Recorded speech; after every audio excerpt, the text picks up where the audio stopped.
I'm one to never say never, but I'm never going to be friends with her again. I mean, looking back at it now, I mean, do you regret that the fight happened? How are you feeling about it 1 year post? Do you wish that it never happened? Of course I wish that it never happened. I wish that I would have walked away as soon as they started questioning how our relationship had been, because every woman standing there knew that we weren't in a good place. Yeah. Even at the lake house, Karen tried to get us to talk when we were downstairs having shots of Fireball. And I said, no, I don't want to talk about that right now. So I think that sometimes when you're in that group setting and your friends are kind of like trying to force you to have a conversation that you're not ready to have, it ends up being crazy, as we witnessed. Yeah.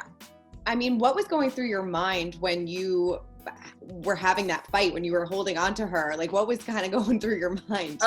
What was going through my mind was I just got smacked in my face with wine and a glass, and I was not trying to get cut with broken glass. So I'm not going to let go until I know I'm safe and able to move away. Yeah.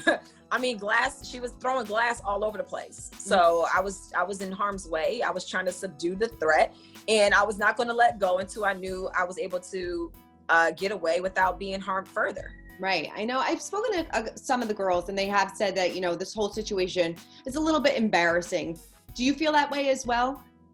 Of course. Yeah. Who wants to be 36 years old, mother of 3, wife to a former NFL Hall of Famer, soon to be, fighting on TV?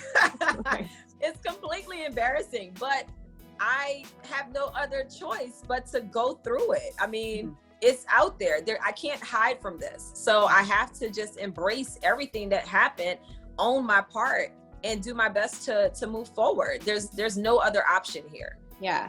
I spoke to Wendy the other day, and she said that this definitely put a divide in the cast. She said that, you pretty much had to pick a side.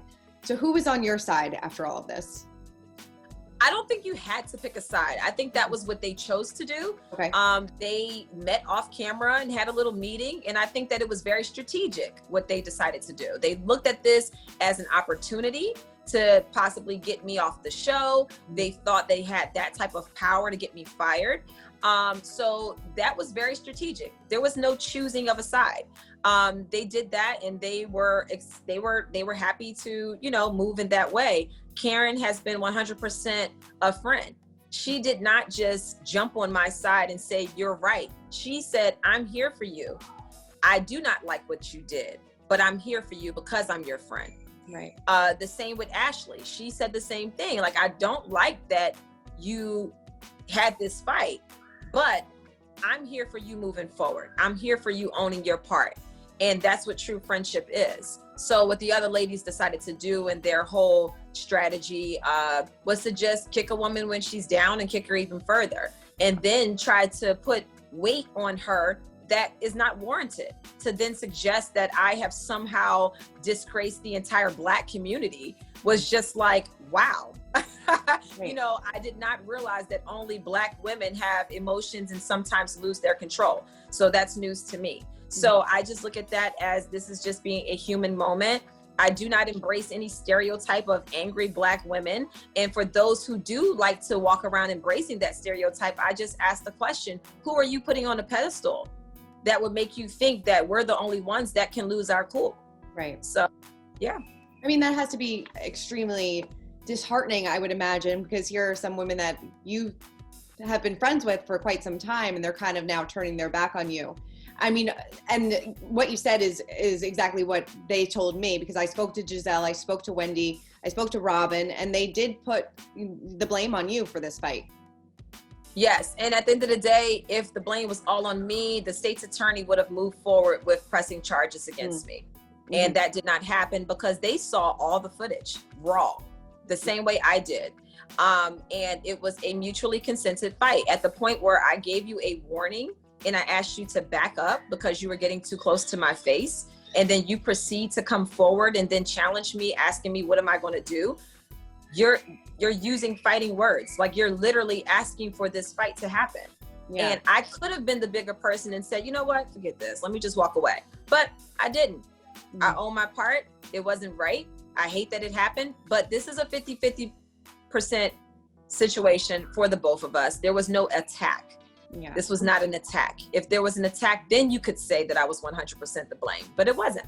Sure. I mean, were you surprised that charges were filed? Did you think it was going to get that far?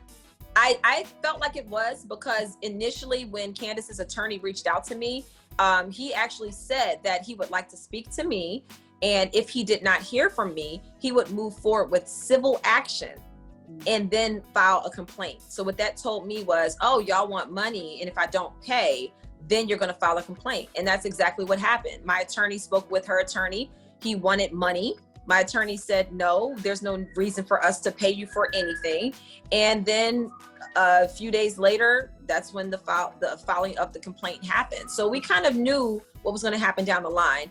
And you know, everything unfolded the way it did. Right. And I know we're going to see the rest of the season unfold, and obviously the relationships and everything change, but can you say where your status is now with, you know, Robin, Giselle, Wendy? I mean, did this completely make filming uncomfortable the rest of the season then? No, and you'll see on this upcoming episode where I pretty much kind of removed myself from the group. I did not know and realize that they were also ostracizing me. So that was news to me, because I basically was the one to say, hey, I'm going to take a step back. I'm going to work on me. And then I'll holler at y'all when I feel as though I'm ready to move forward. And, you know, you'll see how the season unfolds. Yeah. I mean, how do you feel then in the future, like coming back to the show? Do you want to? Do you feel comfortable? I feel 100% comfortable. And I feel that once the reunion happens and we're able to really put everything out there and get the closure that we all need, I definitely believe that we could, you know, potentially move forward. So we'll have to wait and see. Yeah. Do you think that I mean, like you said, you want closure. Do you think Candiace and yourself would ever be able to be in the same room together, be friendly, put this behind you, and kind of maybe slowly regain a friendship again? I don't know. It seems very hard to do, but I don't know. What do you think? I'm one to never say never, but I'm never going to be friends with her again.